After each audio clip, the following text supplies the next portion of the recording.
Welcome to the first press conference for the year from the Center for Reparation Research here at the University of the West Indies.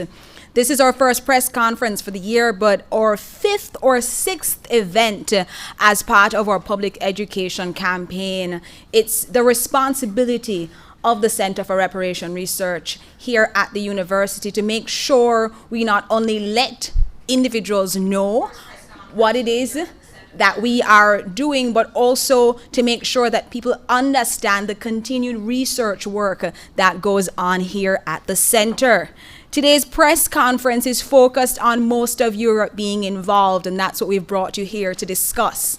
That comes out of the David Eltis Slave Voyages 2.0 database, a fairly new database that puts together incredible amounts of information that never before had been put together in such a way that made it easy for researchers to now comb through the database. And so I welcome you to our first press conference on the findings of that database and the importance of that information. To my left this morning, we have our two presenters today who will be talking to us about the findings from the database. We start off first with the director of the Center for Reparation Research, as well as the vice chair of the CARICOM Reparation Commission, Professor Vereen Shepherd. It's important that you see the center's research work in the context of the CARICOM work, that larger CARICOM framework that has been given to the member states of CARICOM to do research work on this topic and then to advise governments in the region on what it is that they are supposed to do. Anyone wanting to follow and continue to follow this conversation online can do so on the UWI's website at youtube.com/MonaMedia, and there you can also find the upload of this press conference after it has been completed. Professor Vereen Shepherd, as vice chair, replaces this morning the vice chancellor of the University of the West Indies, Sir Hilary Beckles, who is the chair of the CARICOM Reparations Commission. He unfortunately is unable to be with us this morning, but sends his regrets. It is incredible work that the center has been able to do in conjunction with the CARICOM Reparations Commission, and we are sad to see him not be part of it, but the CRC presence still remains. And it remains in the person of Professor Vereen Shepherd, who is a social historian and the current director of the Center for Reparation Research here at the University of the West Indies. Her area of specialization is in African and African American history, in gender and migration studies, with a specific focus on the fields of slavery and alternatives to the sugar economy in the 18th and 19th centuries. She's talking about issues like migration and the Asian diaspora in the Caribbean and gender discourses in Caribbean history. It's important that we put that backdrop there so that the weight of the information that you see today is put in context for you, because she's the author of several books on various topics on enslavement and one of the foremost reparation scholars in this region. She's also the host of, I think, the only history program on Jamaican radio right now, Talking History, a program that allows the younger generation, that is CXC students, to understand not only the importance and impact of history, but also prepare them for examinations, while allowing all the individuals who have no CXC examinations to also get the benefit of her learning. She's also awards of the Order of Distinction Commander class by the government of Jamaica for her outstanding service in history education. And that's what the center brings to you today. The wealth of history education that we've been able to pull from the Eltis Slavery Database 2.0. To her left is Professor Ahmed Reid, chairperson of the Working Group of Experts on People of African Descent and part of the network of scholars here at the University of the West Indies Center for Reparation Research. He's a professor at City University of New York, and as part of his work there at that university, but also as part of the Working Group of Experts for People of African Descent, he is particularly charged with the responsibility of studying the problems of racial discrimination faced by people of African descent living in the African diaspora, and to make proposals for the elimination of racial discrimination against people of African descent. He's Jamaican, he just works in foreign, because he is Associate Professor of Caribbean History at the City University of New York and received his PhD in Social and Economic History from the University of Hull, England. Dr. Reed's research areas include Caribbean economic and social history, comparative slavery, and the transatlantic trade in Africans and reparation. He's also distinguished in his own right, receiving several fellowships and is a co-author of several articles. I say all of that to say, this morning's information that will come to you today will be explosive, and it will come out of the work of both Professor Ahmed Reed as well as Professor Vereen Shepherd, and the importance of the information cannot be underestimated. They are the two best people to take you through these new findings that are being put forward before you, and this is information that has never before been put in the Caribbean space. So I welcome you all for being here, and first introduce Professor Vereen Shepherd.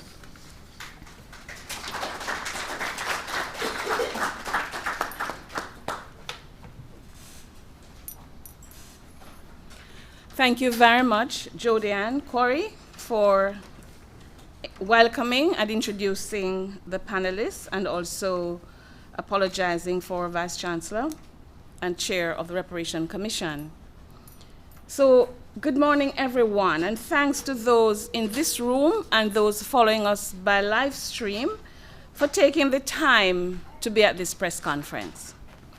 Today's press conference will introduce the Caribbean to the expanded list of countries that participated in the Transatlantic Trafficking in Enslaved Africans to CARICOM member states and also to Cuba, our neighbor.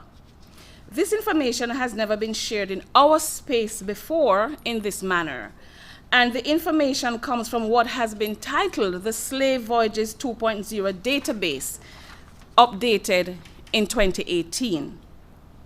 This 2018 information has provided the CARICOM Reparations Commission and the governments of the Caribbean community with a more complete and comprehensive list of European states that engaged in or contributed to the sale, exploitation, torture, and death of millions of enslaved Africans in the Caribbean. This database is a revolution in the way the world looks at and considers information on the trade in enslaved Africans.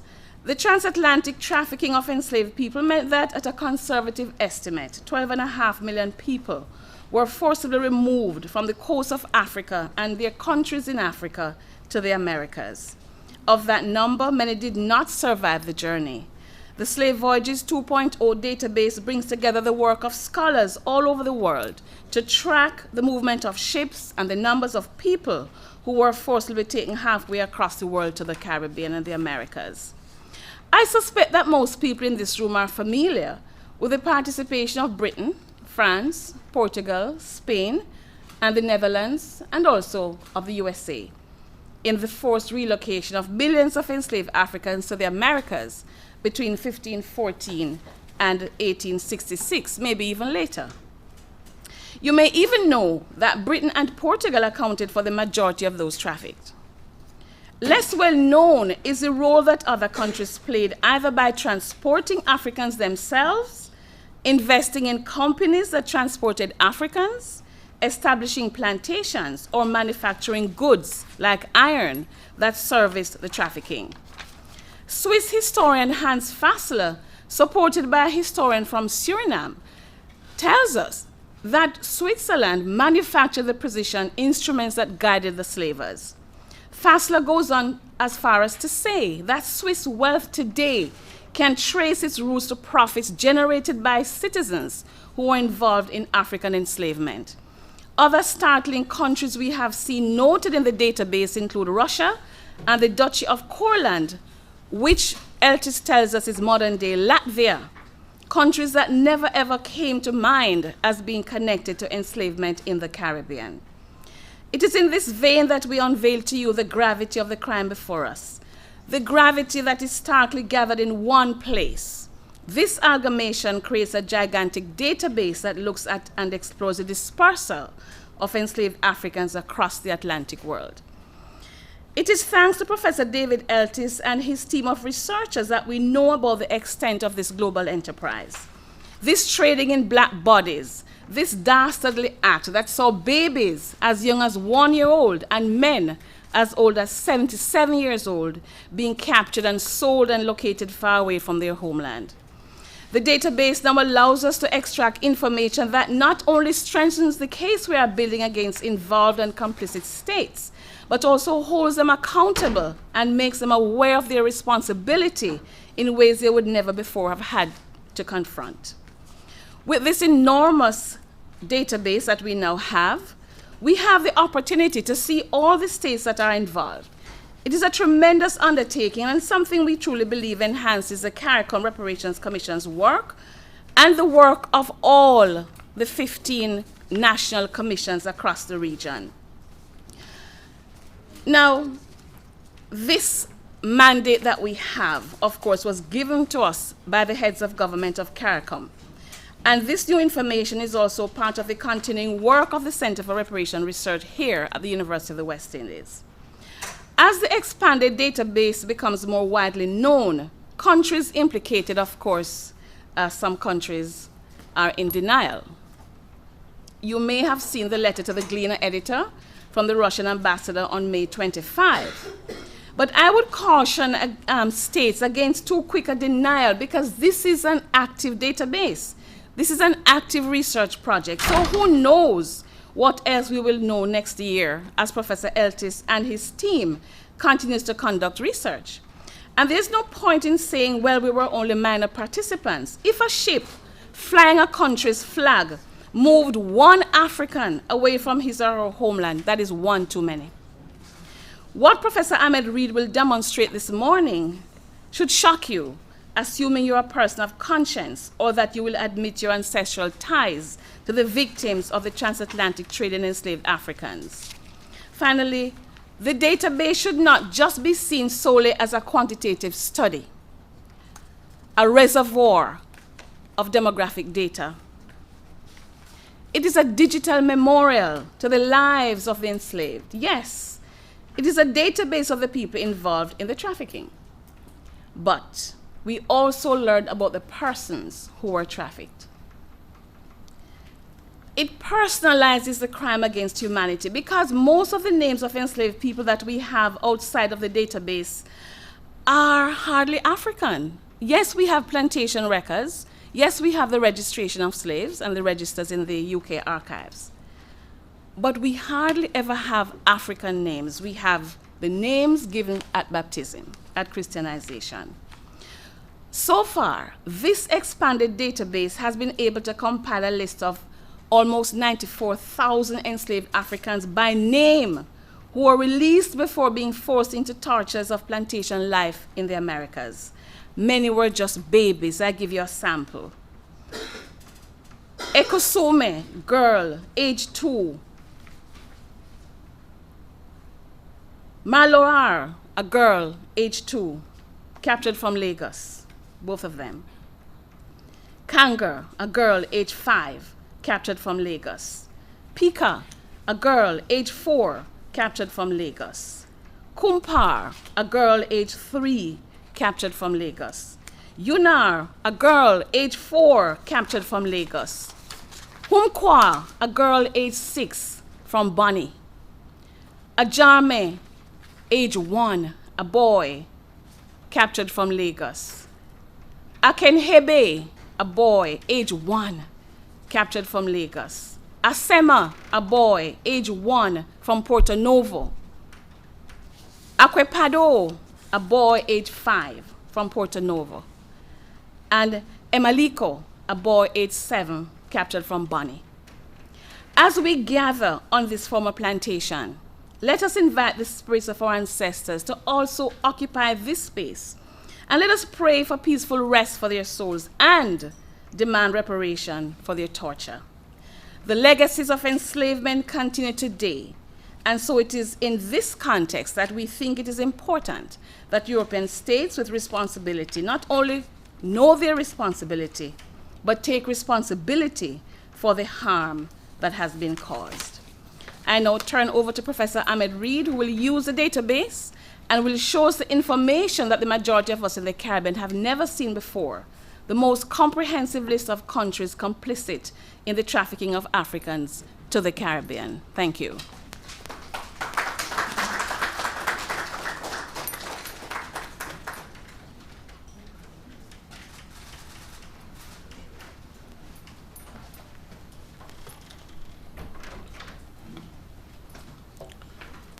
Let me begin by welcoming everyone this morning to this press conference, and to Professor Shepherd and Jody as well for her wonderful introduction.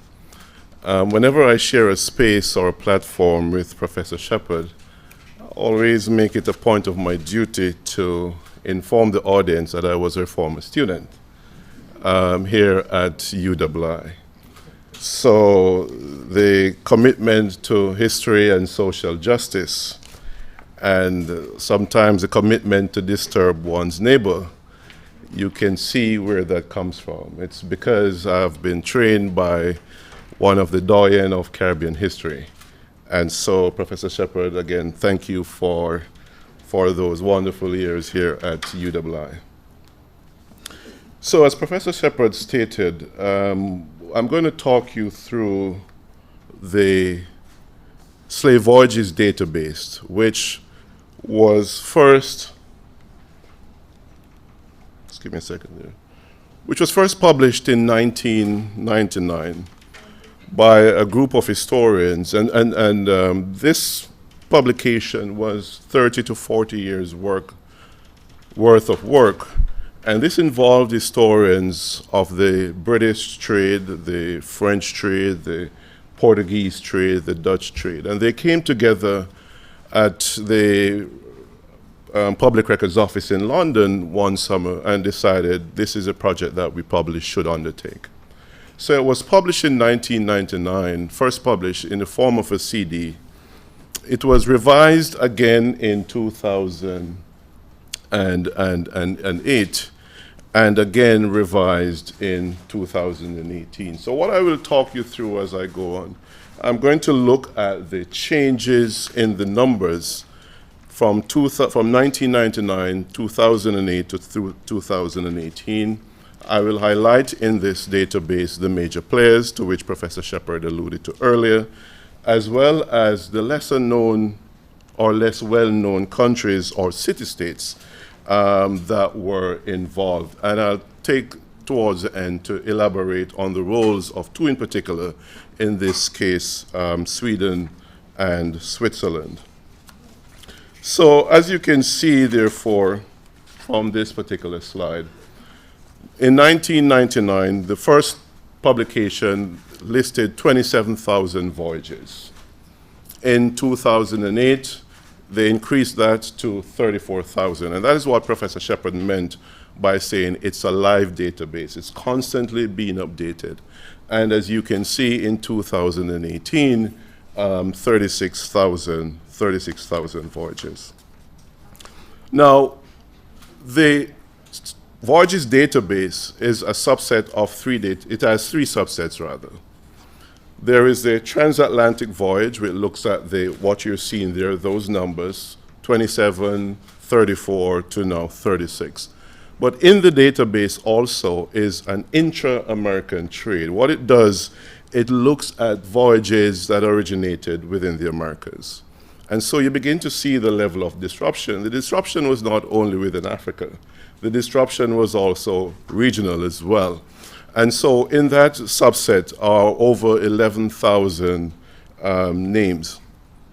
But then you also see in the database what they call an African names database. And there you find 94,000 names of Africans who were forcibly removed and taken to the Americas. Now, Professor Shepherd gave you a list, a synopsis, a brief breakdown. 1 year old to, we were able to identify the oldest person in this data set to be 77 years old. And of course, what the data set does, it lists it by variables. You have the names of the individuals, the sex, their age. It also lists their height, which is interesting, their place of embarkation, and the vessel on which they were forcibly transported to the Americas. Now, I want you to begin to think about this, because oftentimes as economic historians, we tend only to look at numbers, but we're talking here lives. We're talking millions of African lives. And so what is particularly jarring about this data set, in particular the African names data set, is that when you begin to look at the transatlantic trade, for 300 years, there were no names. The dehumanization process was such that for over 300 years, they recorded no African names. But you can see from the African names database that if they wanted to, they could have. Because after 1808, when the trade was outlawed, and the Royal Navy decided to patrol the international waters, you begin to see now they are now recording African names. And so from this, we now get a sense of what the trade was like, even though we know, but in particular, the names of those who were involved and their age in particular. Now, the minute I looked at this and I saw someone at 77, I thought of my grandmother almost immediately. And I'm thinking, well, my grandmother at that point would have been hauled off from wherever she was in Africa, enchained. The process took close to 1 year between the point of capture to the port of embarkation. Then you're talking 6 to 7 days or more crossing the Atlantic Ocean. Someone at 77 years old. But think also forcibly removing a youngster of age 7 or 5 into enslavement.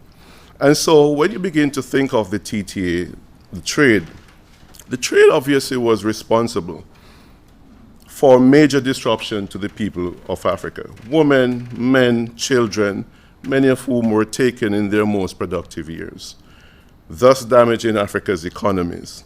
Think for a minute of the psychological experience and consequences.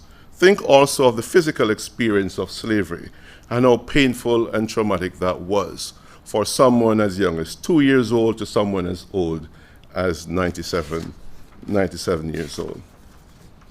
So that's what the database looks like in context. It's a large database with 3 subsets: the transatlantic trade, the intra-American trade, and the African names database.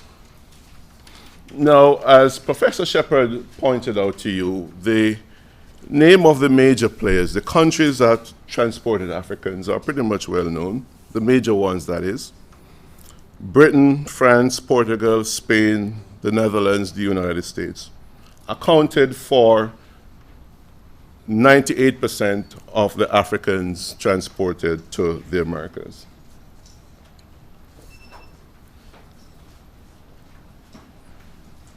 Now, as I said before, for me the issue is not one of numbers, even though that is important on many levels. And so you see what I've done and what we have done in the center. In looking at these numbers, we have given you the percentages. So you can see here that Portugal transported almost 50% of the Africans to the Americas, 47%, over 5.8 million, followed by Britain, 3.2 million, followed by France, 1.3 million, and the disaggregation is there. In total, 98% transported by these countries. But what is not known to many is that those were not the only countries that were involved in the forceful removal of Africans to the Americas. And so in the database, and I've listed them here, are these countries and city-states that were involved at some point or the other during the 400 years in which Africans were, and the disruption of Africans in Africa at that particular time. So you have in the database Bremen, there is Denmark, Professor Shepard mentioned the Duchy of Courland, which the Duchy of Courland, which is modern-day Latvia, colonized the island of Tobago in this late, 17th century. So you'll see the Duchy of Courland, Latvia. There is Genoa in the database, which is part of modern-day Italy. Hans Towns, Brandenburg, Norway, Russia, Sardinia, and Sweden. These are not countries that one readily associate with the trafficking in enslaved Africans. Almost immediately when you ask someone, they said, yes, Britain, Portugal, and so forth and so forth. But you'll begin to see in the database these countries that at some point or the other. Now, in the center, we're working in particular to identify when they say the Hans Towns, Brandenburg, what do they mean? Because what you see here is what was known then as the Hanseatic League. And so Hanstown Brandenburg was a part of this league, and this league was a collection of countries or city-states, mostly in Northern Europe, which stretched rather from, this would be Belgium right there somehow, all the way through into Poland, mostly Northern European countries at this particular time. And so these Hans Towns, as you'll see, let me go back to this slide, Hans Towns. The complex trading relationship in which many of these towns were part of the league and their involvement in the trafficking or trading Africans is something of particular interest to us. What does this mean? Could it mean, therefore, that we're going to extend the countries that were directly or indirectly involved in the trade at this particular time? This is the Duchy of Courland. This is Latvia. You'll see to the east is Russia right there. There is Lithuania, Estonia. And so, again, the Duchy of Courland, like many city-states and countries at that particular period, were intimately involved, were sending men to Africa. In fact, the Duchy of Courland, as I said before, colonized Tobago, that small island there, Tobago, in the 17th century. And so in the database, we have identified one particular voyage where the Duchy of Courland was involved in the trade in Africans from Africa to Tobago in the 17th century. So when we look at the Caribbean in its totality, the question was which countries or city-states were involved in trading Africans to the Caribbean. So we have identified these countries, and so what I've done in this particular slide is to put major countries as well as the less well-known countries and try to get this big picture of all the countries that were involved in the trading of Africans to the Caribbean. And this is particularly striking because you'll see here the less well-known countries I've highlighted in red. And so Sweden here, 11 voyages, many of which went to the colony that they had at the time, St. Bartholomew, but also there is data of Sweden involved in a trade to Barbados during the particular period. You will also see Hans Towns, Brandenburg, 54 voyages, transporting 23,000 Africans, a very high mortality rate involved in their trafficking because in its totality, the mortality rate during the entirety of the period is 14%. Any average above 14% is higher than normal average in this context. And you see for Portugal in particular, almost 30% of the Africans that they transported would have died on their way to the Caribbean. Here you have Russia, one voyage. This voyage was to Matanzas, Cuba in 1838. I'll show you more on that in particular. Transporting 340 Africans, their mortality rate was 10%.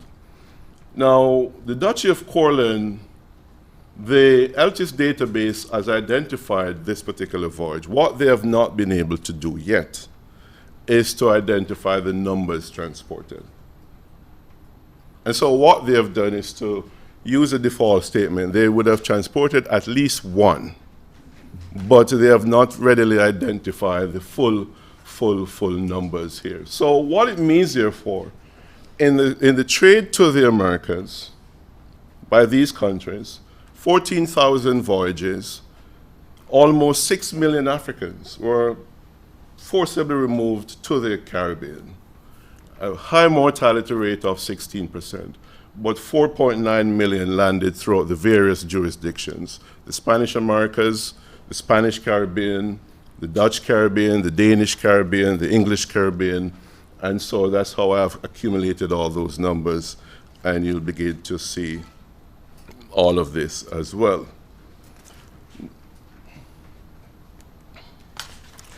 Now,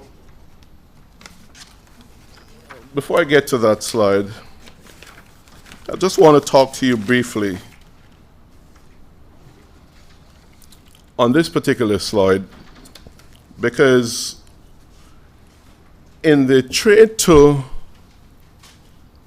the Americas, one of the things that is often talked about is March 25 and the fact that the Slavery Abolition Act was passed in that particular year on that day, 1807. And in this argument, you'll see where they said, well, listen, Britain passed the law to outlaw or to abolish the trade come 1807. But what is not widely known to many is that the trade in enslaved Africans did not end in 1807.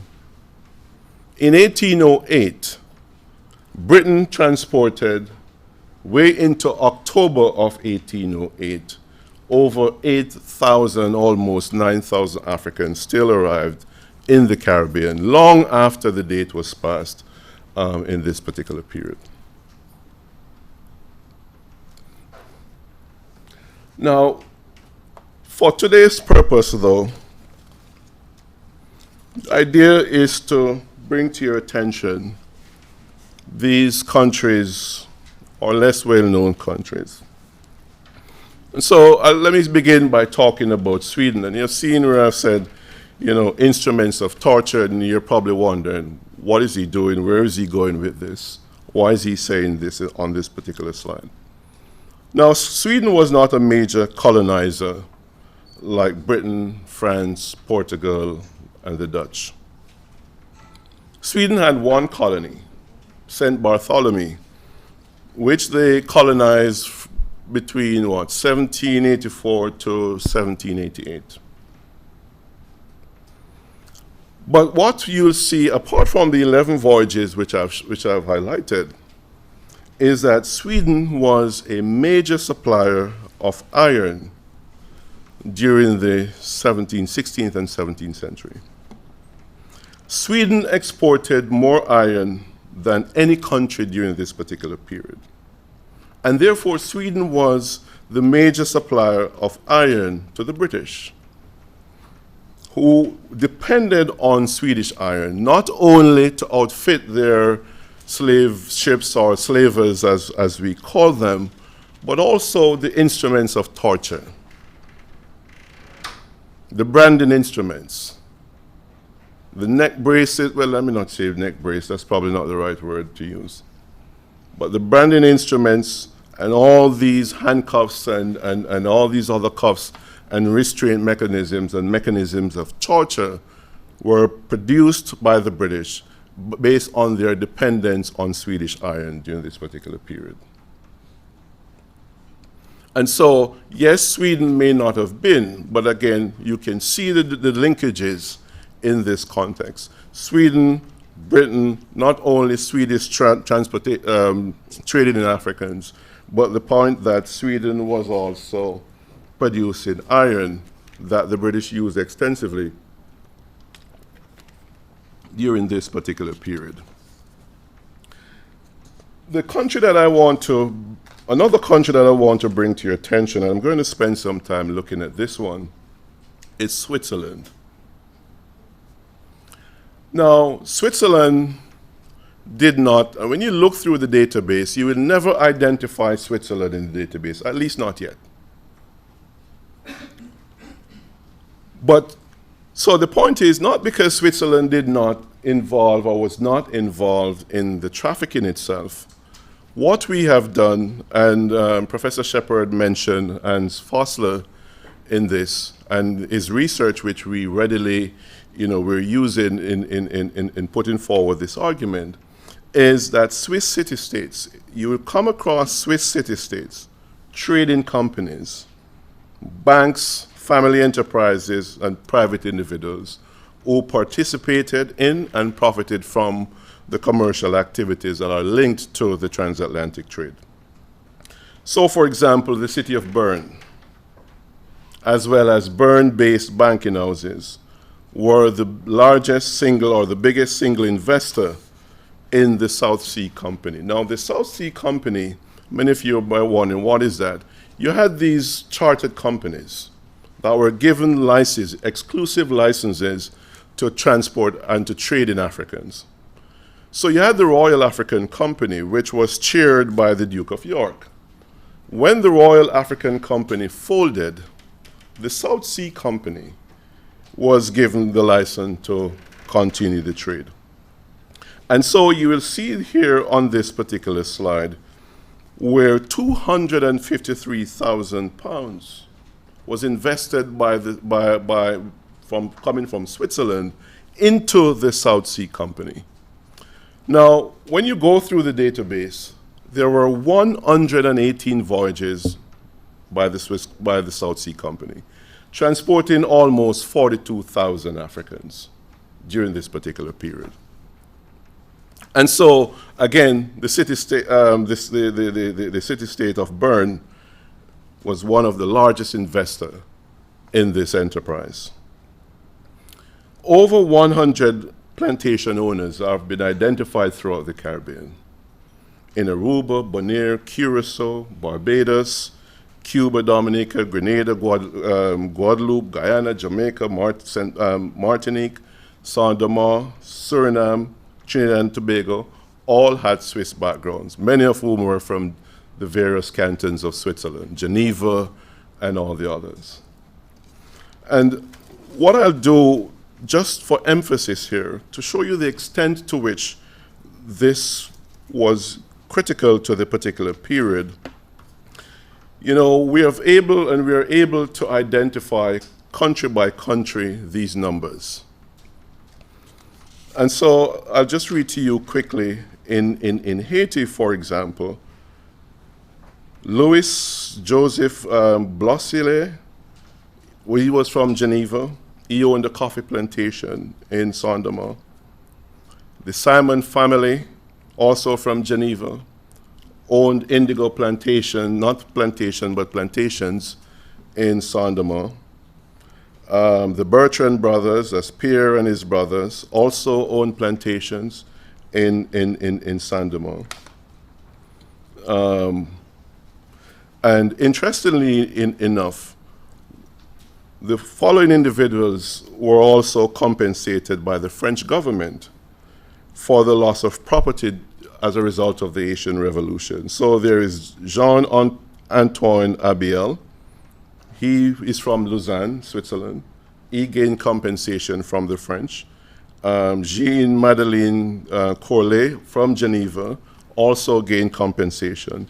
Pierre Gauthier, also from Geneva, got compensation.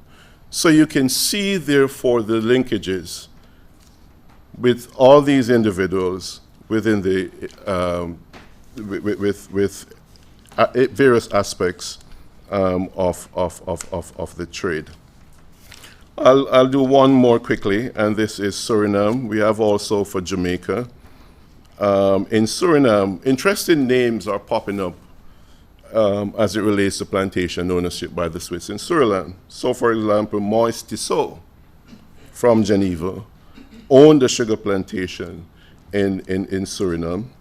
In 1772, Nicholas Guazan owned sugar plantations. Nicholas, one last name I'll give, Jean Samuel Guisan, or I just call him as well. Charles Alexander Dunant from Geneva owned plantations in Geneva. And so we have identified well over 100 of these individuals from Switzerland, from the various cantons of Switzerland, who owned sugar plantations or coffee plantations or indigo plantations. And if they were not plantation owners, were owners of enslaved Africans during this particular period. So the fact that Switzerland was not involved in the trade does not absolve Switzerland of its responsibility for this particular, does not absolve Switzerland of its responsibility for the transatlantic trade and the levels of cruelty and exploitation suffered by enslaved Africans during this particular period. Just a quick slide on mortality, just to give you a sense of some of the work we do in the center. As I said before, 14% is the baseline mortality across for the trade, but we have identified particular voyages where mortality rates were as high as 96%, 81%, 70%, and so forth. So a very gruesome experience here for people of African descent and enslaved Africans in this particular context. Just a quick sample of, again, the slavers to the Caribbean.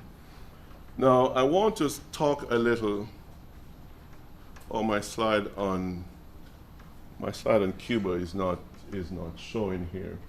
But there's the Duchy of Courland, that's the Madama, that's the name of the ship. It arrived in Tobago in 1660. It originated in what they classified then as the Bight of Benin.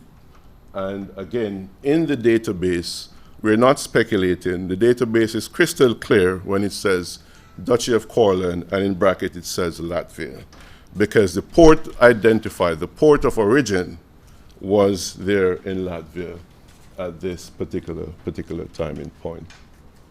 So let me just move quickly to Russia. Yes, I'm going to have to read this particular one. Now, the Russian vessel is the Golubchik. It arrived in Matanzas, Cuba in 1838. Now, I want you to pause for a minute, because for those of us who study Caribbean history, and we're looking at the sugar revolution, we will realize, therefore, that when the British system declined, economic system declined, by the early 19th century, the Cuban Revolution was at its peak at this particular point in time. So Matanzas in Cuba is this particular region that was highly profitable, where lots of sugar plantations were being built and being established at this particular time. But for all of us who are students of history, I think we will get the ultimate irony here, in that you have, at this point, a Russian vessel trading in enslaved Africans in Cuba.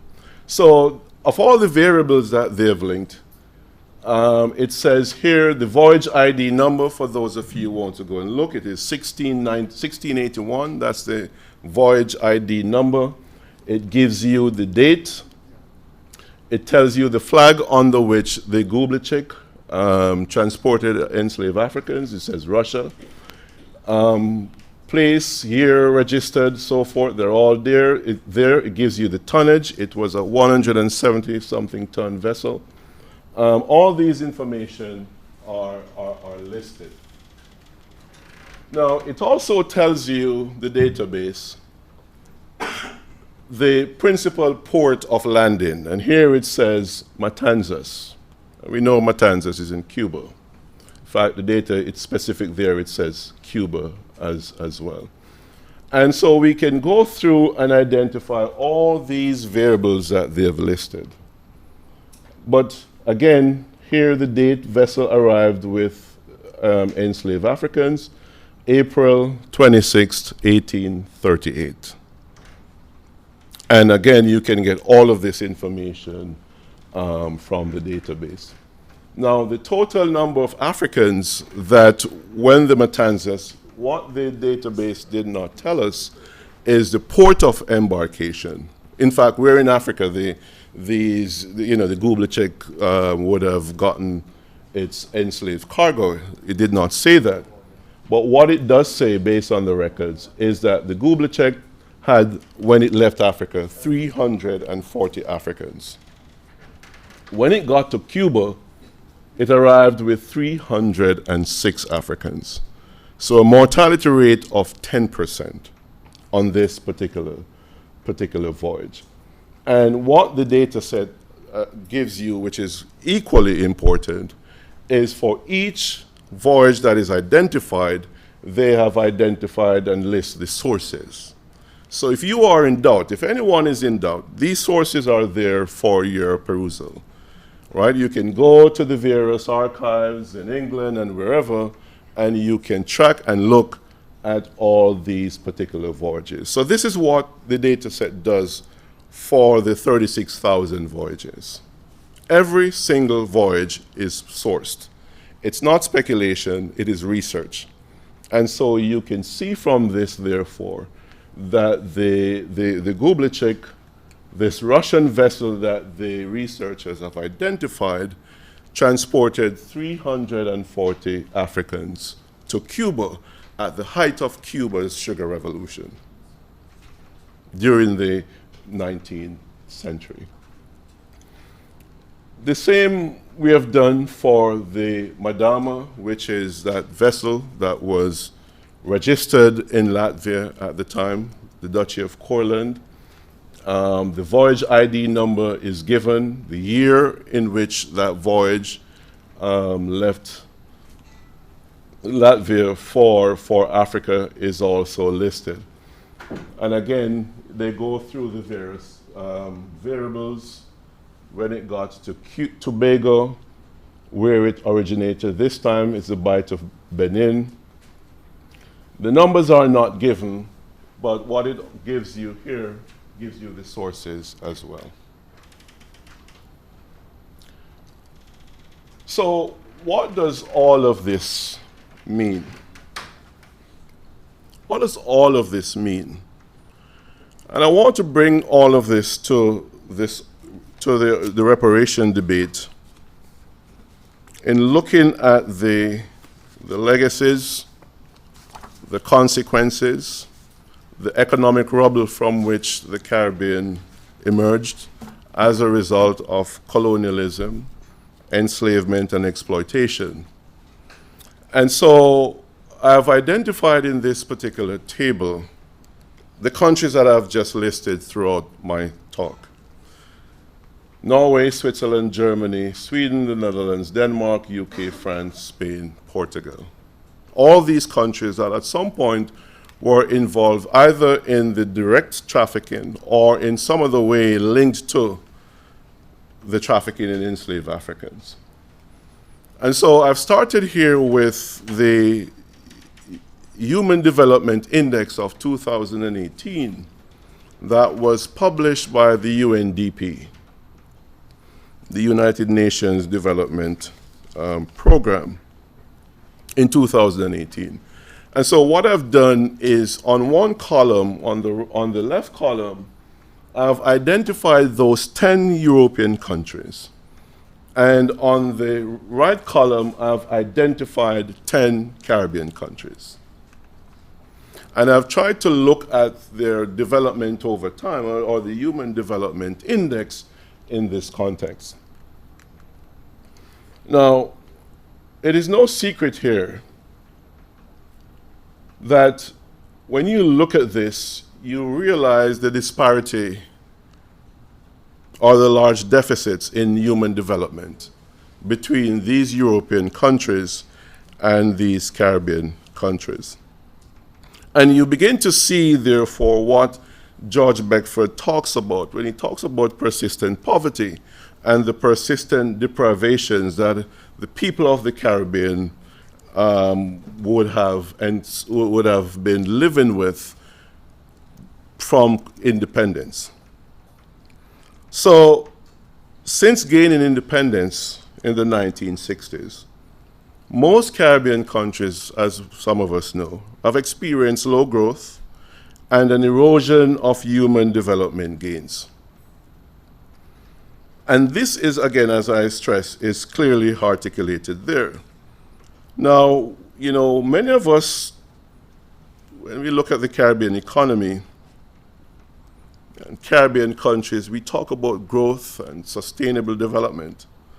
But if you examine what the UNDP has published, it says that over the last decade, there have been negative evolutions. And what does that mean? It's another word for saying that countries have fallen significantly over the last 10 years in human development indicators. And so Dominica has fallen 23 places. Haiti, which the UNDP has classified as low development, has fallen 10 places. Jamaica has also fallen 10 places in the Human Development Index as well. So what you see, therefore, is the countries on the right, which at one point in our history were leaders in the production of sugar, cotton, coffee, and other important staples. Region that has been blessed with resources. It is now discernible that in the 21st century, as Professor Becker called it, the long 21st century, faces serious development challenges. And you see the challenges as well as the vulnerabilities. Now, I know many, and I hear this in Jamaica every independence and emancipation period, that the problems that we face stems from poor leadership or poor stewardship of post-independence Caribbean. But these vulnerabilities, I'd like to remind some of you, do not stem from that at all. The relatively poor rankings that you see there, the uneven development that you look at there between Europe and the Caribbean, and the income and wealth inequality that you're seeing there are legacies of centuries of exploitation of the region's human and natural resources. The seeds of Caribbean underdevelopment were sown long before the region gained independence in the 1960s. The countries on the left, on the other hand, Spain, England, France, Portugal, you name them, actively participated, invested financially, and benefited from the violent uprooting, trafficking, and exploitation of enslaved Africans. And together, these countries were responsible for the forceful removal and exploitation of over 15 million Africans. And it's a Trinidadian scholar, Lord Best, that sums this up all beautifully when he says that these countries conceptualize and use enslaved Africans as the principal mode of production. And he summed it up when he says, metropolitan interest is not so much in land as a productive asset, as in the organization of people to facilitate the redistribution and transfer of wealth. And Eric Williams talks about this. He talks about the industries that were created in these European countries. Banking, insurance, finance, you name them, Williams would have mentioned them. And he talked about the legacies. Now, let me take you back to 1838. For any transatlantic voyage, I'm going to tell you what is involved in that voyage. And you begin to see how it would have pervaded an entire society at all levels. So let's use a Google check, for example, that went to Cuba in 1838. For that vessel to be outfitted, it would have A, had investors, B, that voyage has to be insured, and 3, for the outfitting, it's going to need carpenters, it is going to need bakers to provide the necessary food for those crews, it's going to need crew members, it's going to need a wide amalgam of people to come together to make that voyage possible. And that is what Eric Williams is saying in Capitalism and Slavery, which was published 75 years ago. That these industries and the coming together pervaded the entire society. It was not only the wealthy. The carpenters, let me not use that word. The carpenters would have benefited. Whoever did the laundry would have benefited. Whoever baked the bread would have benefited. These voyages pervaded the entire fabric of these European societies during this particular period. And so what you see on one hand in this, on this particular slide is, again, the legacies, why the Caribbean is in the way it is. And I'll close with one last point. In 1970, UNESCO published data on adult literacy in the Caribbean. That was 1970. And it says in Jamaica, it gave data for Suriname, St. Kitts and other Caribbean countries. It said in 1970, 8 years after independence, that 50% of Jamaica's adult population at the time was illiterate. They could not read. That is 8 years after independence. So sometimes when I hear people say, well, they want to go back to the period of colonization, I'm like, how could they say that? Now, I want you to think in terms of having 50% of this country's population illiterate, they cannot read. I'll point you to an article that was written by Peter Espute sometime last year, in which he pointed to the fact that the school system in Jamaica during that point was so segregated, but also not that many schools were available for ordinary Jamaicans. So, from independence until this period, how is it possible for Caribbean countries to enjoy their right to development when they would have had to, when post-independent leaders would have had to invest millions upon, if not billions upon billions of dollars to get to where we are now, to have a population that is literate? I think the rate is now 90-something%, 97%, 87%. How could we have had sustainable development with such high levels of illiteracy, according to UNESCO in 1970? And that is not only the Jamaica. You look across the Caribbean, there were, in some countries, the rate was as high as 70%. And so what you see, therefore, is poor imperial governance, lack of investment in the Caribbean's human and social capital. And you move forward to where we are in 2019, and you begin to see the levels of underdevelopment that we are experiencing. And again, when you look at this, the legacies are there to be seen. The legacies of exploitation. It is no coincidence that to your left, on the left column, all these countries are ranked as high as they are, and you move over to your right, and these Caribbean countries are ranked as low as they are. It's an inverse relationship. You exploit, you underdevelop. And so I'll just close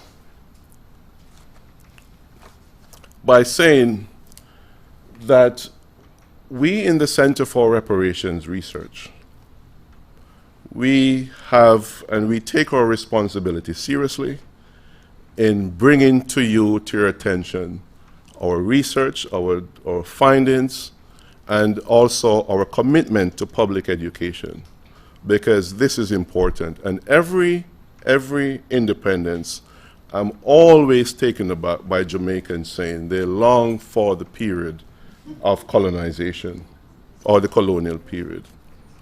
A period of exploitation, a period where there was no investment in Jamaica's human and social capital.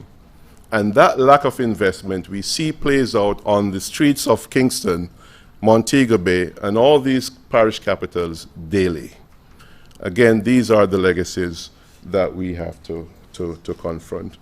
I thank you, and I will be open to any questions, comments that you have at this point.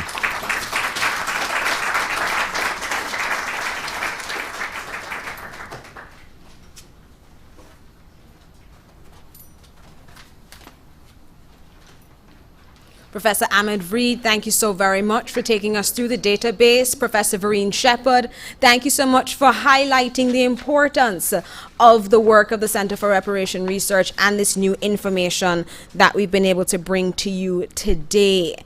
Do you have any questions? We'd love to take them at this time. We also have questions by message as well, since there have been live streams of this discussion. Yes, please. First of all, I'd like to thank the presenters. Very interesting information as right.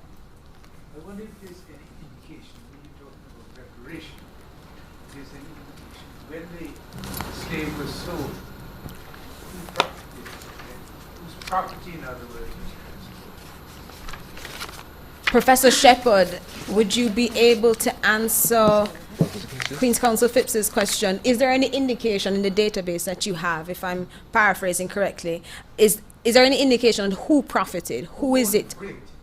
Or who owned the ships, like the people? Do we have people's names now? The freight, do we have names? Mm-hmm. Yes, the simple answer is yes. You have individuals, you have sometimes a consortium. For example, the Zong, which we are pretty much aware of. The Zong was owned by 3 brothers and 2 friends, so a group of 5. So the point is, yes, you can identify the owners, individual owners, and again, or even invested, owned it. One other name that comes to mind readily. Oh my gosh, I forgot his name. While you're thinking of that, can you tell who profited? As in, is it these 5 people in the consortium, or do they have a greater pool of investors outside? Do you have names? No, they would have profited. They were the ones who would have profited. And what happens is each time they would reinvest, and it's a process of investment and reinvestment. So the Zong would have been on maybe 2 or 3 voyages. Owned at different points by different individuals. So you begin to see a lot of speculative investment in this. So yes, individuals benefited. So you see individuals, but you also see companies. So like the South Sea Company was owned by a wide group of people, for like maybe 10, 20, 30 people, and they would have invested their pool, their money into that. So you have one individual might be owning, you might have 2 or 3, you might have a group of 20, 30, 40, 50 people invested. But yes, they invested, they profited from those voyages. Thank you. Sorry. In addition, of course, the vessel would have been insured. and therefore there's money in that. So there's a wider network of people who are profiting, and the database would not be the only source of tracking who are the people profiting. That's why the compensation records are also important, because if you don't catch them in the database, you catch them at the other end, where they're getting compensation for the so-called property that they are claiming, on which they are claiming compensation. So thank you very much, Professors Reed and Shepard. Earl Moxham from RJR. Thank you very much. I'm going to raise a more recent phenomenon to, perhaps, as a premise to the question I'm going to ask. In a more recent development, in respect of the so-called Windrush Declaration and the Windrush scandal in the UK, part of the problem was that some of the source documents were destroyed in terms of the original travel documents or documentation to authenticate who were these people and to justify their compensation. I therefore wonder whether, in light of the fact that so much information is now being revealed, whether there are allies who are seeking to make sure that some of the original source documents are not destroyed. All right. So, because because it's a live database, because it's ongoing research, there's always that possibility, because there are sources yet untapped. And each time I go to the National Archives in the UK, for example, and I check the catalogue, I'm struck by the red lines going through some of the sources, and there's a stamp which says destroyed by statute. So we do know that there are documents we'll never know the contents of, but I think we have enough. If it is you're talking about the connection between documentation and the demand for reparation, I think we have enough. More recently, not as recently as the Windrush case, but just before that, when the Lee Day and Company, the attorneys in the UK, when they pressed for reparation for the Mau Mau, that's when information became known that slavery documents were hurriedly destroyed. And these slavery documents should have gone in to the archives. But what they said, and it was out in Buckinghamshire, this collection is, they are claiming that it's a single collection. So more recent documents which are under 30-year close period are bunched with slavery documents. Those slavery documents should have gone to the archive, but because they are claiming one single collection, you can't do that.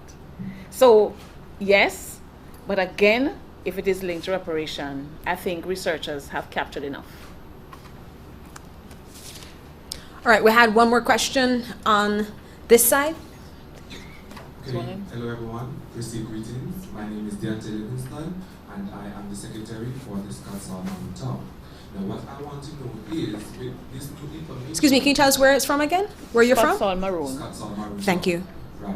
So what I want to know now, with this new information, what does it say for our claim on reparation? And to a second part of the question, what do we do with this information? What is it that you need us to do with the information that you've just given us? Take a few. We have noted that. We'll take a few.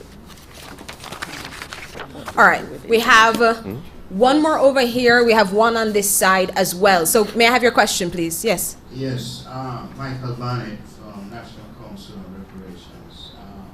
So my question is a general one, and that is, in light of all of the information which is coming and is coming to our attention, whether we are better off seeking a legislative reparation perspective or a lawsuit approach in terms of actually activating, or trying to activate a claim, a reparative claim. As you know, there's two approaches generally, legislative or lawsuit approach. So you, Julian, might expect to be in the legal mind, but I'm talking about strategy here, because we have the information, but how do we expedite matters? Thank you so much. We have one question here, and then we'll have Professor Shepard and Professor Reed answer your questions and then come right back. Yes, I do see your question. We will be coming back to you. Thank you so much. Yes, may we have your question, please? Sure. Professor Reed. My name is Alexei Sazon. I'm head of consular section of the Russian embassy. And if you will allow me a short comment. Thank you. So, first of all, Excuse me, would you be able to come closer? The video, yes, they would sure, actually, please, absolutely, thank you so much.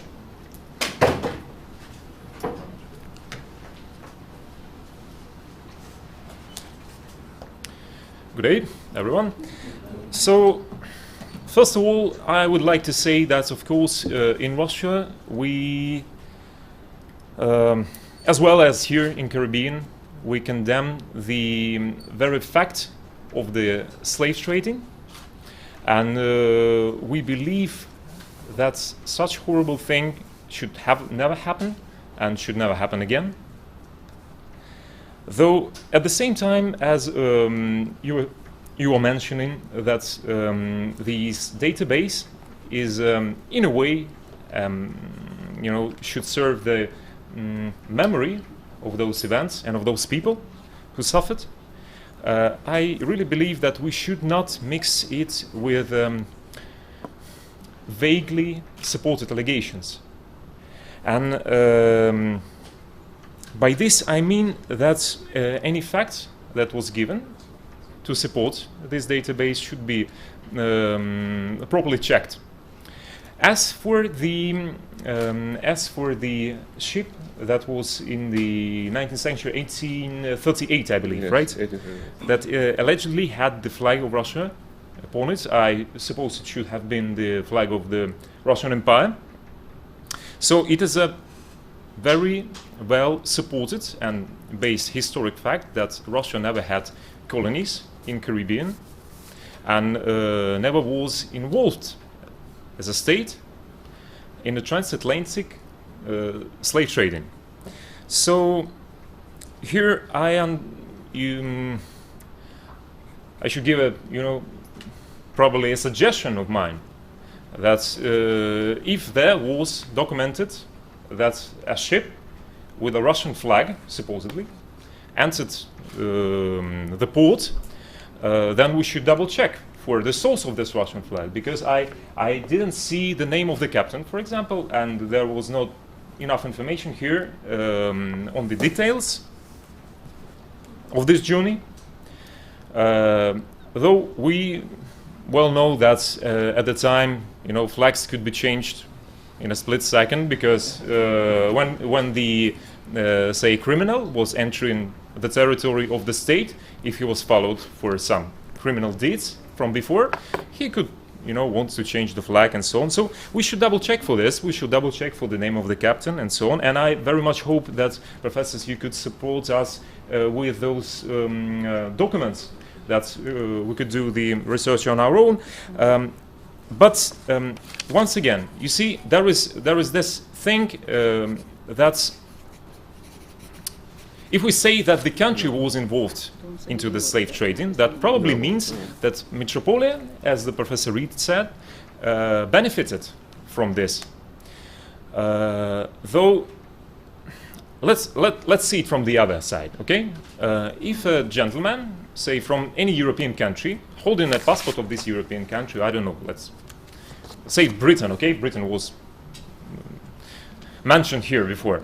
Okay, this gentleman wishes, he just holds the Britain passport and that is it, okay? Nothing, and that's just for, it could be any other country.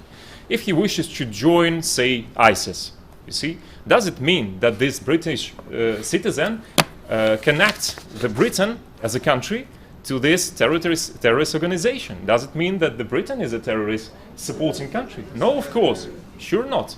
So, on the other hand, if the criminals are selling drugs, or selling drugs, say, here in downtown Kingston, does it mean that the criminal who holds the Jamaican passport and is selling, I don't know, opium, does it mean that this way he supports, or the Jamaican Jamaican society anyhow benefits from this trade?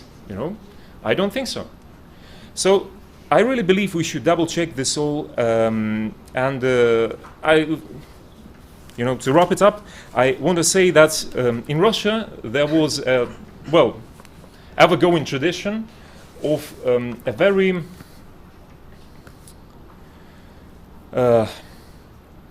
very equal approach to those who came from beyond Russia, for foreigners. And as example, I can give you the name of one of the most known Russian poets, a great poet whose surname is Pushkin, who was originally from Ethiopia. Oh, he had roots from Ethiopia. So you see, we should double check all the facts given here and see what goes. Thank you very much.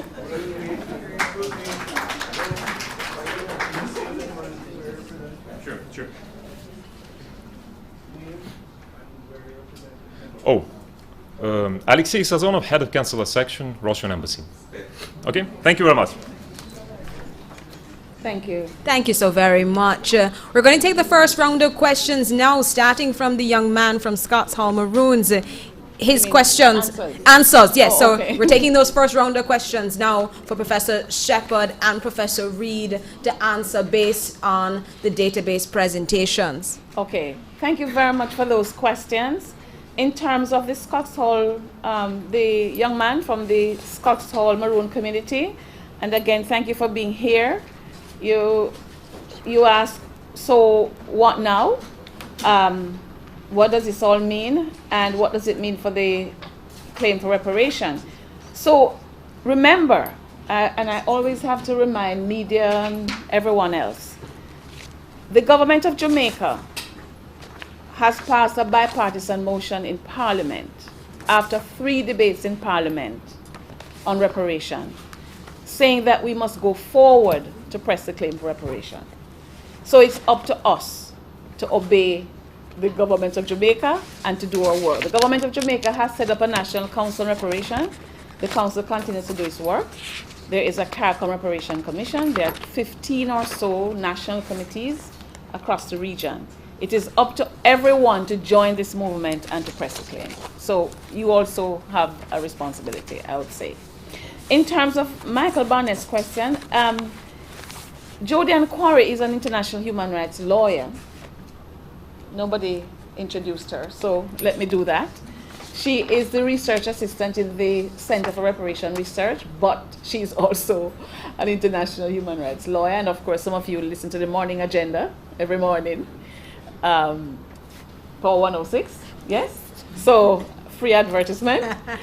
But at the same time, I'm saying all this to say, Michael, that perhaps Jody will have a perspective on the legal case versus, and in any case, you recognize that as well. So she'll do that.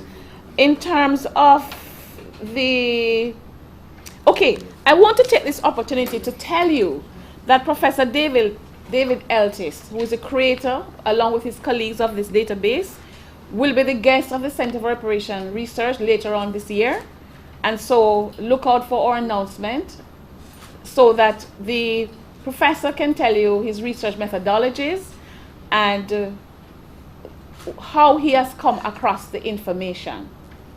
I'm going to pass the mic to Ahmed. Well, Ahmed can also say more about how he came across the information.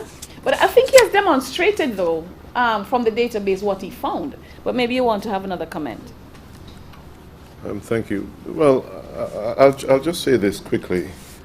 Nuances aside, the database is clear that the Gublicek carried the Russian flag. And that's what I presented, that's what we go by, that's what we are working with at this particular time. And as it relates to sources, the sources are there, and we can readily present those sources to you, because as I've stated before, for every single voyage of the 36,000 voyages, they have listed a source or sources for each voyage. And so, the variables that they have, so if you can see there are many variables. There are cases where they'll have data, for example, on the number of children. There are voyages where they will not have that data. You know, so it's spotty in that way, but we can tell from what you're seeing there that the Google check, you know, went to Benin. It arrived in Matanzas in 1834, in April of 1834, with, you know, 300 and something Africans. And again, we'll provide the sources for you. So nuances aside, that's what the database is putting forward. Yeah, so we're not in the business of calling out states without evidence. We would never do that. And had I not come across this information in the database, I don't think I would ever have known these details. Even though I've heard suggestions in other fora before about Russia. But I never repeated what I heard 5 years ago, because remember, it's 2018 that the database was expanded and more information provided. So I could not say anything about that before seeing the evidence. Professor Shepherd has left Michael Barnett's question To to me, and so I'll answer in short form. That's a big and long and weighty, meaty conversation. But yes, to both. Yes, it requires a look at Jamaica's legislation. We're having a discussion right now about pre-independence legislation and what it would have meant for the founding and creation of Jamaica. Yes, it requires a look at legislation. Yes, it also requires a look at a broader international argument as to whether or not a claim is to be brought and how that claim is to be brought. The Center for Reparation Research supports the CARICOM Reparation Commission in its quest to find a route and the best possible route to exploring these claims of reparation. We make no promises as to whether or not we will or will not do that or go through a legal route, but what we do provide the Commission with is the support, the research support for any route and decision that they should make. So yes to both. And it's a huge, long, complicated discussion that has all sorts of variables that need to be assessed, including, as the Russian representative has said, things like, for example, flag state responsibility and who is to be held responsible for a particular flag state. I think those are things that are thorny, complex issues at international law, and they won't be answered in a 5-minute answer from me up here today. But thank you so much for that question. We have a question there, we have a question here, and we also have a question that has come in through message to us as well. We have though this, yes ma'am. Yeah, let's make a note of that. Sorry, Jodian, because QC Phipps is here, maybe later on, before we close, he could say something about the petition that the National Commission on Reparation is putting together. I don't know if you're at a state yet, QC Phipps, where you can talk about that, but I know that the NCR is also engaging. I'm anxious to speak about it. So we'll give you a chance in a while. Let's take the questions on the floor first. Blessed love. Blessed love. I'm Honorable Patrona. Welcome. And I represent the EABIC Women Freedom Liberation League. In that respect, I was the first member of the public to have made representation to the Reparations Committee when it was formed in Jamaica in 2009 under the Honorable Bruce Golding's government. As I recall, there were 18 members of the public who made presentations that day. 7 members, including myself, represented on behalf of international repatriation. That morphed into a Caribbean Reparations Commission. I believe at the time Professor Reparation Shepherd took over as chairperson of the Jamaica's aspect of it from Professor Barry Shaban by TDC. Now, the Caribbean 10-point agenda for reparatory justice has repatriation as number 2, after number 1 being an apology. I believe the apology has been given by some states of the European nations or church members of some kind. But I wish to say that I know that the majority of individuals think of reparations in monetary terms or development terms. but I wish to draw attention to those of us Africans who do not see reparations in that form. We see reparations as international repatriation, the ultimate justice for Africans who were forcibly removed from their creation homeland.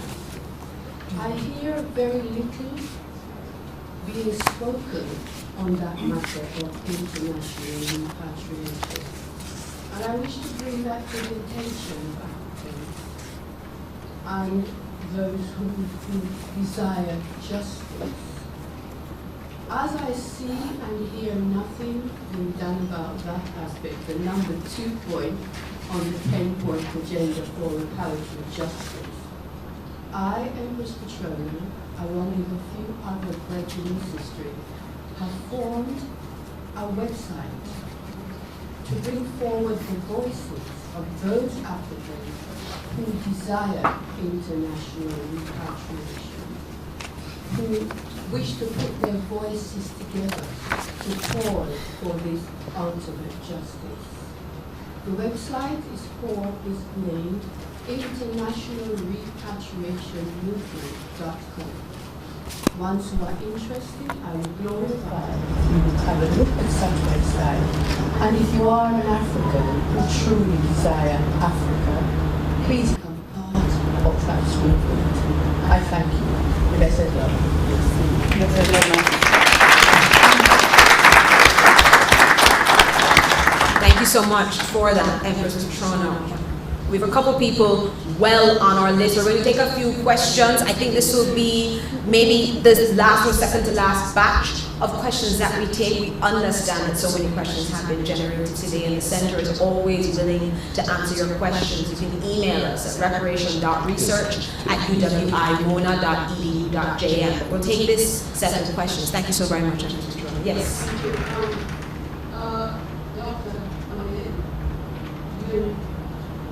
Yes, you mentioned 11,400 intra-American Yes. Yes. employees. Could you give us an idea of where most of them what is happening? Okay, just write down that. Thank you very much. We will take this question here as well. Greetings, and more than a question, I have a response. But before responding, please allow me to thank the chair and to welcome all the participants at the event. As it relates to expediting the process as was put forth by Barnett, and the topic of repatriation, within the AU, reparations and repatriation actually go hand in hand. So in terms of talking about what is the legacy and where are we in 2019, I would like to take 30 seconds to just recap so that Rue knows where we are, and then expedite on what is the steps being taken in terms of moving forward. It should be no secret to anybody in the room that in 2003, shall I? Yes. And I don't think you identified yourself either. Yes, so when you come up, you have to identify yourself first, and then begin once again. And that's the option for everyone as well. So, thank you by greetings. Even before I begin, I would like to bring recognition to the presence of His Excellency, Chief Colonel Pink of the Scots Hall Maroons. Yes.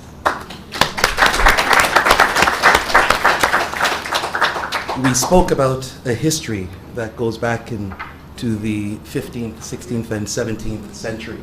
And of course, the Maroons being the oldest sovereign African peoples in the Western Hemisphere must be addressed. Yes, I am indeed His Majesty, Chief Somako.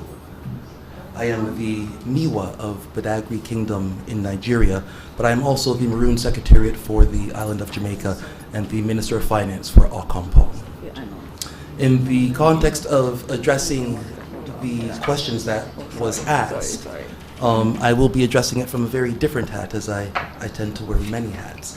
And that hat would be under the auspices of the Okompong chapter of the African Union 6-Region Network, which is presided over by the African Union Permanent Embassy to Washington, or rather the United States, domiciled in Washington. As I indicated, the topic of reparations and repatriation very much go hand in hand. And in 2003, the African Union modified its constitutional act to include the diaspora. So indeed, the statement was that the diaspora is defined as those people of African descent, irrespective of country of domicile or origin. So it embraces all people living off of continental Africa. And Article 3Q states that any person of African descent willing to participate in the economic upliftment of continental Africa is welcome to participate in that venture. Now, of course, 16 years later, we find ourselves in a topic which has been regrettably muted on the international stage. President Nana Akufo-Addo, President of the Republic of Ghana, has declared 2019 as the year of return for people of the diaspora. And indeed, in the coming weeks, we know that more than 200 people of African descent, coming from the US of A, coming from the Caribbean, coming from other regions and territories of the diaspora, will be given Ghanaian citizenship.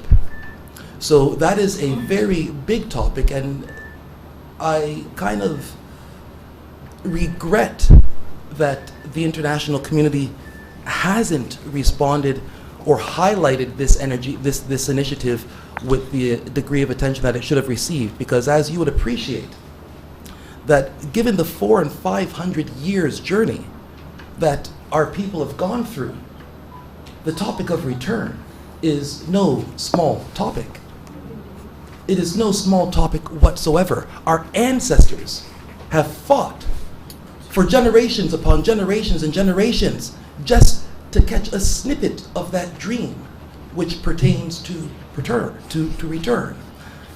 And so I will be, of course, returning to the continent next week.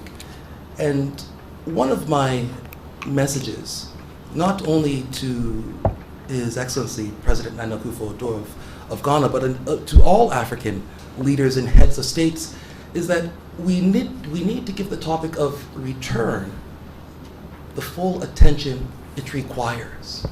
And that means Africans on the continent and in the diaspora taking the time to hammer out what it means. It's not simply enough to say that we are going to receive African citizenship. That's not enough. When it comes to the topic of reparations, if I'm going to return to Africa, it's not a return to poverty, right? It's not a return to state corruption. And so we have to ask ourselves, what is this topic of return about? If we are going to be given land, then we want to know how much land. Our sister in Washington tells us what America failed to give, the AU will give, that we can look to receiving 40 acres and a mule, that is available for us on the continent. If it's a topic of monetary return, then the engagement simply isn't about to say how much can the diaspora give in terms of its remittances to the continent, but what is the continent prepared to give to the diaspora? My final point, and this will address the speed with which this will all unfold, is that when our ancestors came, it was an economic engagement. And when we return, that is an economic engagement. There is an economic community for the African member states. We will be creating an economic community for the peoples, territories, realms, and states of the African Diaspora 6 region. Now that economic community will be engaging in the regional communities as well as the superordinate continental economic communities of Africa. And in the context of regional integration, the 6th region, being the diaspora, will look at all of the resources we have first and foremost being our persons. Even our colonizers recognized that the knowledge that we had and our physical labor was the cornerstone of our greatest economic variable. So as we return with our knowledge, with our monetary might, we will begin a policy-driven approach in which we will look to our former colonizers and say, yes, we are going to have a very serious discussion on reparations. And that discussion will be determined by African resources that are being exported and how we engage with the world. So I will conclude on that point. Thank you. Thank you so much. We have 2 more questions that I know are on the floor. Yes, please. Thanks very much for a fascinating presentation, and which I hope is going to be heard in Britain, which is where I come from. One brief question is how you plan to push this information, this new information, out in Britain as well, because clearly that's an audience that needs to hear more of what's coming from the Centre for Reparation Research. And secondly, I mean, those of us who support the reparations cause in Europe obviously find the naming of names in databases like the 1834 compensation record very useful, because that's a way of energizing the heirs of the wealth of slavery today to what their quite recent ancestors did, to wealth they may well still be benefiting from. So is it possible, I was fascinated by you mentioning, Professor Reid, the ownership of the ZOM and the insurers of the ZOM. Is it possible that the ELTIS database or another one could start to list owners and those who made financial gain from transatlantic trading? Clearly, it could be a weapon and a useful tool. And then the last question in this round. The last question per se. No? Is there?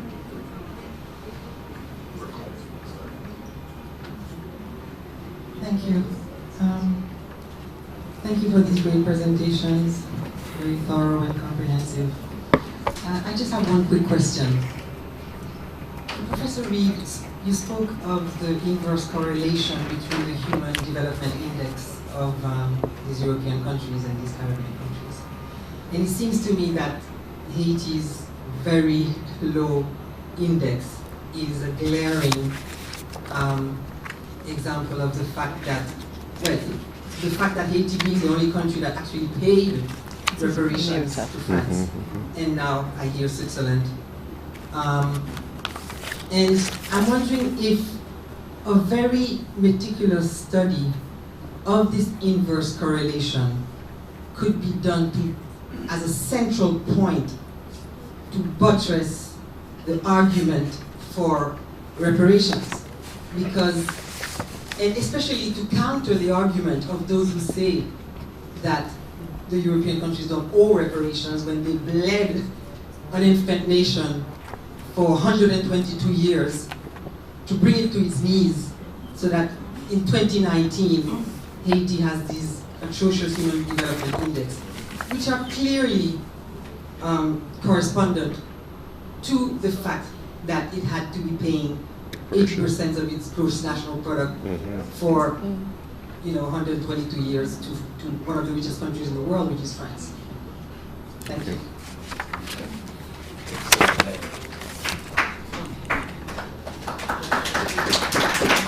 Okay, so thank you very much for your questions, for your interest, for your engagement this morning in our press conference. Professor Shepard and Professor Reid are going to now answer your questions. Again, we remind you that if there's any question you have here that you didn't feel either comfortable asking in this press conference, or it comes to you after, on your way out, you go, I should have asked, please feel free to contact us here at the Center for Reparation Research. It's reparation.research@uwimona.edu.jm, and you can always have this back and forth interaction with us. We're also willing to put you on our press list or on our list where we send out information about the work of the center, research that we're working on that may not be as huge as a press conference, but certainly is one of those stepping stones that is critical for the reparation movement. Professor Shepard, Professor Reed? Thank you. Let me start. And on the issue of repatriation, my sister, it's deliberate that it's so high up on the 10-point action plan. And it has not ever dropped out of focus. The various reparation committees, advisory councils, or commissions have been having engagement with Rastafari all over the Caribbean, not just in Jamaica. The interviews you mentioned are actually consulted by each commission. The 2009 interviews, they are in the ministry right now, in the files there. Several of us have read them. And we continue to engage and go around the island to have these kinds of engagement. But I want to say that there's no dichotomy between having a conversation about development and having a conversation about monetary compensation. The two can go together. As a matter of fact, it needs money for development, just as it needs money for repatriation. So we're not talking about deporting people and leaving them at the airport. We're not talking about tourism. And much of this 2019 year of return conversation is about tourism, visiting Ghana, but leaving Ghana and going back. Now, those who are going to get citizenship, I don't know if they'll stay, and I don't know who will pay who is paying the fare to Ghana for the people who are being invited to Ghana this year. So the way it's currently structured is that people are responsible for the... Well, you see, there you go.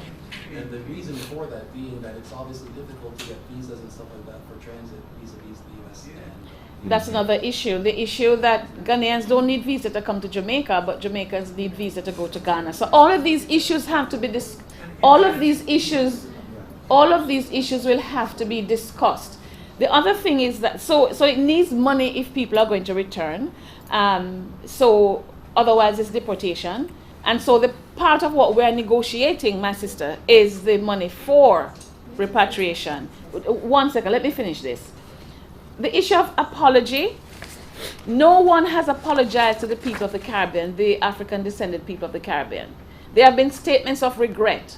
A statement of regret is different from an apology, which has 3 dimensions. An apology accepts blame and responsibility. An apology commits to non-repetition. An apology commits to repair. That has not been done for the Caribbean. But you would have heard, and even if churches apologize or individuals apologize, it does not take away the responsibility of the state. If universities are involved in reparatory justice conversation, that's great. If individual families do that, that's great. But we are saying the state created the superstructure for this system, and the state has to step up and take responsibility. The issue of the chronology of the year of return is another issue that we're discussing in the region.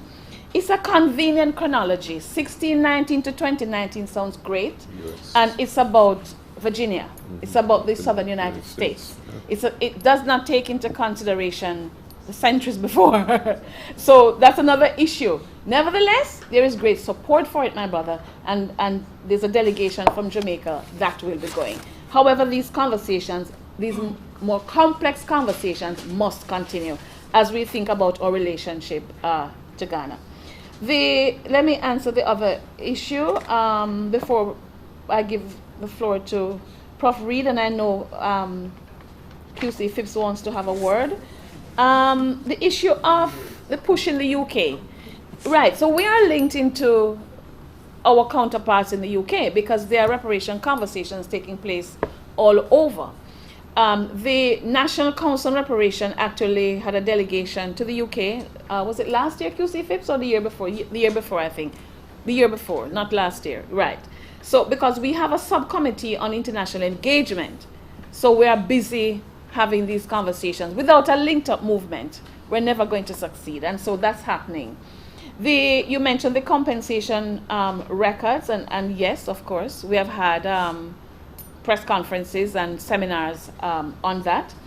But again, while we know the individuals, while we know the universities, we are still, I'm reiterating the point that we have to go after the state.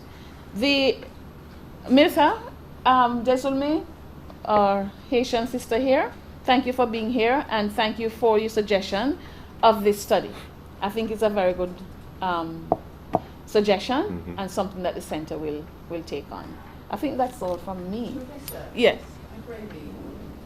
may I clarify? Through the chair. May I clarify Yes. something? Oh, please. Yes.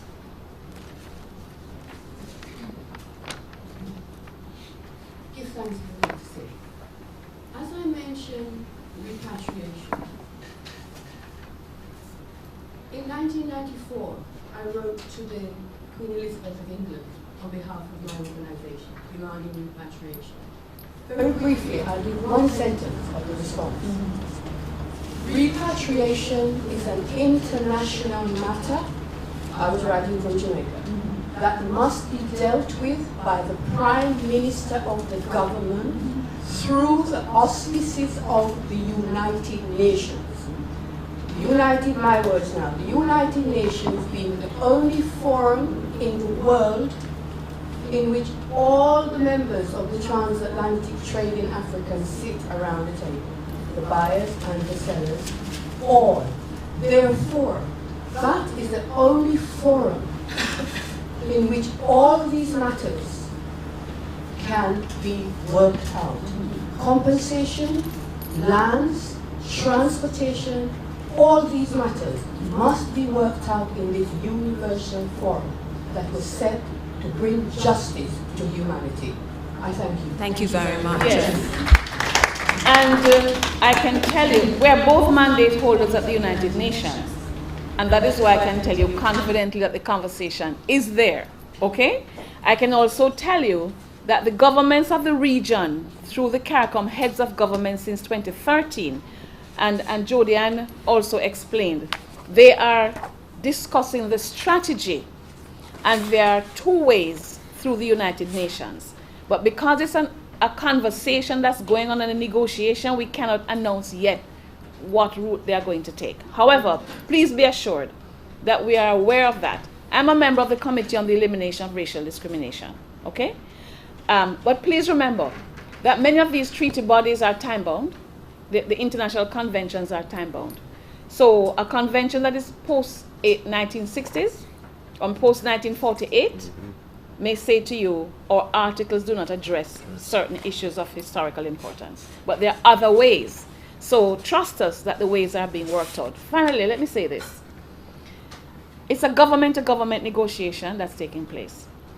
CARICOM Reparation Commission has written to the major players in this human trafficking, as we call it. We think it is a crime against humanity, despite the negations. Most of the countries have responded. Their responses, in my view, disrespect the people of the Caribbean and all people of African descent. So a second round of letters have been drafted. Remember, we are guided by our governments. Our governments say negotiate first, then you take another strategy. The second round of letters will go to more countries based on what we have now discovered, right? So the list is growing, and if 5 years' time, Professor Eltis, or when he comes to Jamaica, if he tells us, I've found some more, we will go after those as well. But it's a live action that's going on. It is not dead, my sister, and believe me, we are working on all fronts, okay? I should say, too, that one of the judges of the ICJ, we'll be hosting him, His Excellency Patrick Robinson. You may have seen the announcements going around. And while he can't comment on this issue, he will comment on the issues of self-determination. And I think you should look out for that lecture, public lecture he's going to give on July 24th. It will be very interesting. The name again? His Excellency Patrick Robinson. a judge of the International Court of Justice. Thank you. Professor Reed? Thank you. On the question on the intra-American trade and where the majority went, they ended up in the Spanish Caribbean, the Spanish Americas. At the early 18th century, how the trade was structured was such that Jamaica, for example, would have been a clearinghouse. And so what it meant was that Africans who were trafficked to Jamaica would have, so let's say with it for on British vessels, they would have gotten to Kingston and boarded other vessels to other Caribbean islands and across imperial lines.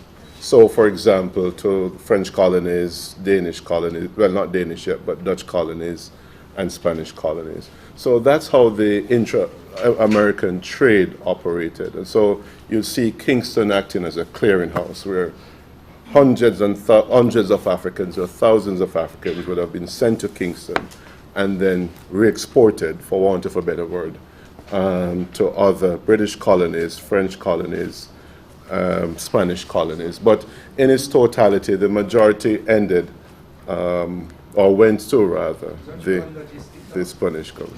In some, yes, in some sense, yes.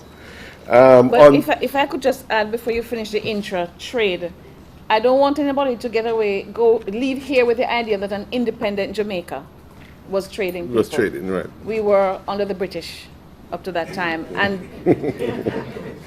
And actually, remember that it was a period of mercantilism where people were not supposed to be trading with each other. Right. But so they had to have an agreement through what we call the Asiento. It was the Asiento agreement that Jamaica would be allowed, for example, to trade with Cuba. And if you read my book, Livestock, Sugar and Slavery, Contested Terrain in Colonial Jamaica, you'll see that I talk about the trade in livestock between Cuba and Jamaica. But it's and also Cartagena was also linked in. And so you had the illegal, quote unquote, illegal trade, but you also had the trading agreements which they signed in order to allow the trans-imperial and across imperial lines trade. There was also intra-island, in the case of Jamaica, intra-island movement of people after 1808, because according to the British, the trafficking should legally end, quote unquote.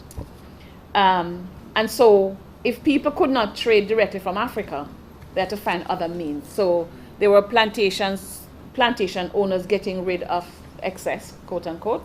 And so there was that as well. Or just maximizing labor usage in that context. Yeah. I'll just end with the question on names, and I'll talk about Haiti in a minute. In the database, there's, for example, the name of William Davenport. You're probably familiar. William Davenport was the mayor of Liverpool at the time, and one of the major traffickers of Africans during the 18th century. The database, if you manipulate it, you can look and find the numbers trafficked by Davenport. But Davenport being the mayor of Liverpool, Davenport invested most of his money in Liverpool. So what you begin to see, therefore, Liverpool, Bristol, all these towns that were involved, London involved in the trade and trafficking of Africans. So the names are there, and as Professor Shepard mentioned earlier, you can also move on by looking at the compensation claims. There are 46,000 names in the compensation claims. 20 million pounds allocated. Calculate that into today's currency, that's 17 billion pounds. And the majority of that money stayed in England. And that money was invested and reinvested. So, for example, if you follow, for example, John Gladstone, who owned plantations in Jamaica and British Guyana at the time, he was the father of William Gladstone, Prime Minister in the 19th century. He invested thousands of pounds in railroad industry, in England, throughout England. So you begin to see where you can follow the money, if you will, with these names and the legacies and the reinvestment of this money in London. So you can use the database as well as you can use the compensation claim, which is also another database that can be manipulated to identify individuals, and identify not only individuals, but as Professor Shepard mentioned, institutions that also benefited. Because in a lot of these universities, students, faculty, administrators were owners of enslaved people. And that can be traced and followed.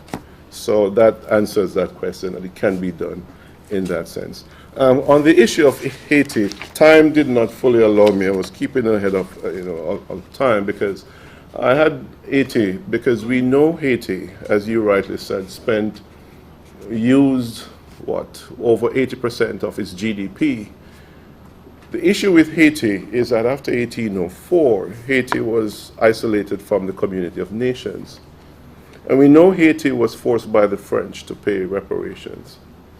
And the issue here with this is that Haiti is where the money came from. Haiti had to go to the French market, money market, to borrow that money. Exactly, to pay France, right, for loss of so-called loss of property. And as we think sustainable development, and as we think about it, I had in my presentation that this money that could have been used to develop Haiti, to put Haiti on a path to sustainable development, had to be exported, thus leaving Haiti with a heavy economic burden that today, we have rightly said, and we all know, it has been unable to shed.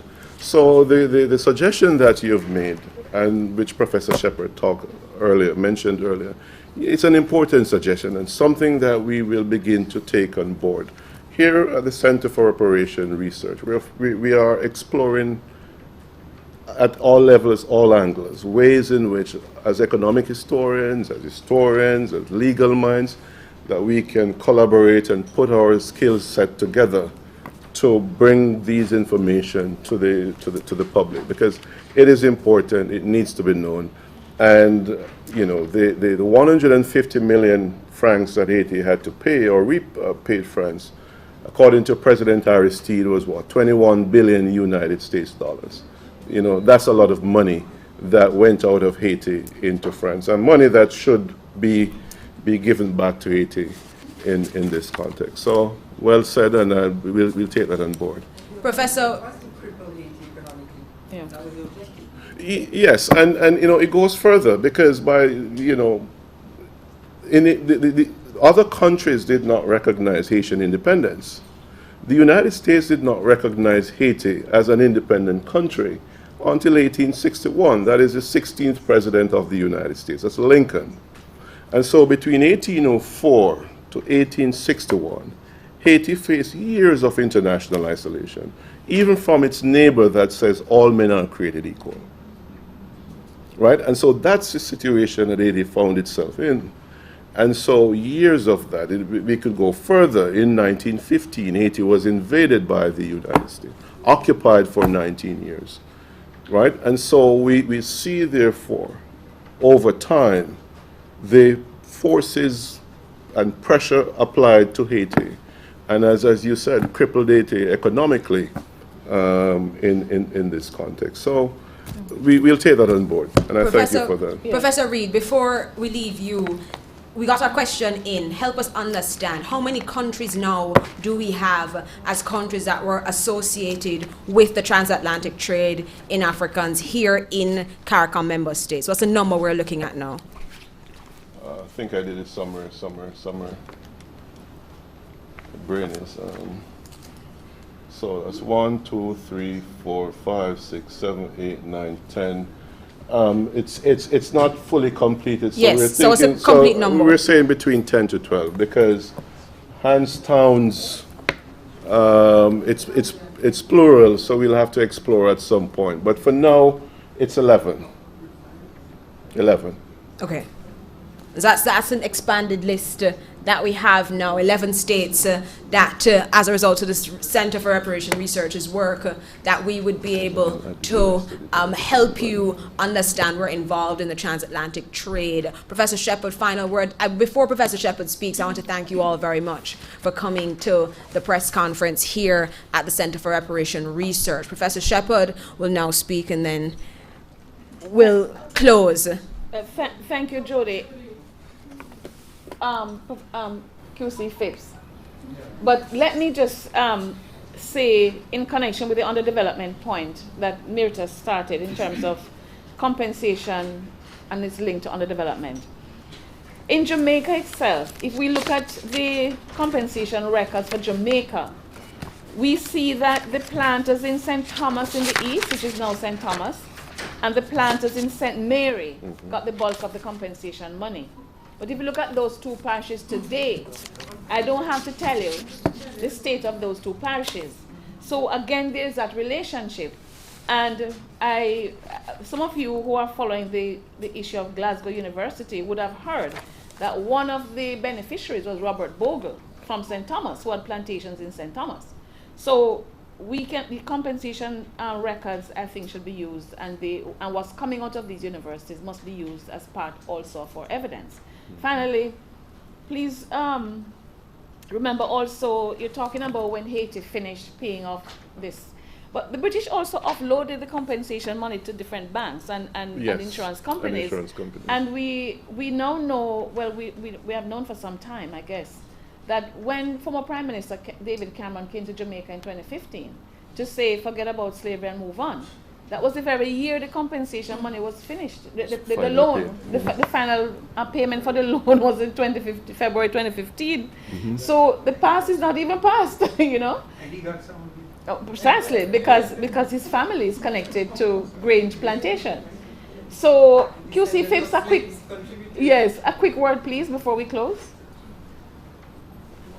On the petition, yes. More than one word. A quick word, I said. May I just say Haiti? I'm sure I heard on the BBC News that those who lost property in Haiti are now being compensated by the French government. I'm sure I heard that. They called some names too. That's just what I heard, and you might look into it. Thank you for all the research you've been doing and all the excellent evidence you've been producing. What I'd like to do is for us to take some action, put our hands on the criminals and squeeze them until reparation comes out. Now, let us use what we have, Let us use what we have. The British boast of people who promote human rights throughout the world, and we thank them for that. Our head of state as Jamaicans is Her Majesty the Queen, and justice is being administered in Jamaica by Her Majesty the Queen. Any case you have in court and you don't like the result of the courts here, where do you go? You petition the Queen, and she refers the case to her Privy Council, and the Privy Council advises the Queen what the decision should be. That is in law under Section 3 of the Judicial Committee Act. And that is the law that's being applied in Jamaica today. But there's also Section 4. That's what lawyers do, research. There's also a Section 4 to the same law that says if you have some grievance, some injustice, you're entitled to petition directly to the Queen, your head of state. Now, slavery is a crime against humanity. We have no jurisdiction in the courts of Jamaica to pursue the British government for reparation. But we have the right to petition the Queen for a crime against humanity. And that is an opportunity for her to say she's referring it to her Privy Council, the same Privy Council that hear the regular cases, and let them say that slavery was not a crime against humanity. Let them say that the British government was not involved. and let them say they signed the Treaty of Rome. Slavery is a crime against humanity. There's no law that says there's a limitation when you can bring the action. So why don't we take action against Britain through their own queen? Because the Church of England in Synod apologized for slavery, wanting to know how to make reparation. And you know who is the Supreme Governor of the Church of England? Her Majesty the Queen. Now, with all that type of evidence, if Jamaica can go ahead and set a precedent for the rest of the world, won't the rest of the others think seriously that they also should take action for reparation? I invite you to consider that. Thank you. Thank you.